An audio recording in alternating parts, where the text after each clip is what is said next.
Terrence felt scared on the day of their meeting, and scared as he drove to her apartment complex, his phone GPS guiding him. He kept telling himself it was just talking with an old friend of Lana's. Sure, he'd never been to her place, but he and Karina had eaten nachos together in his parents' kitchen when they were teenagers. He remembered a glob of orange cheese had fallen in Karina's dark hair, and she'd wiped it out with a napkin while he'd teased her.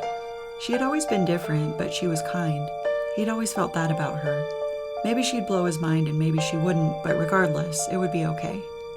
He'd been lonely after the breakup with Betsy. He'd missed her, sometimes terribly, but had never contacted her because it wasn't right. Betsy had known that and he'd known that. There was nothing to do but move on. But the loneliness hurt. It was a deeply sunken feeling of nobody there to understand you or care, of having one interaction after another that didn't lead to a connection and eventually giving up that you would find one. Months after the breakup, he'd gone on vacation to Vegas with a buddy, and when he'd come home, the sadness in his house was almost a visible cloud. He hadn't noticed it until he'd left for an extended time and come back.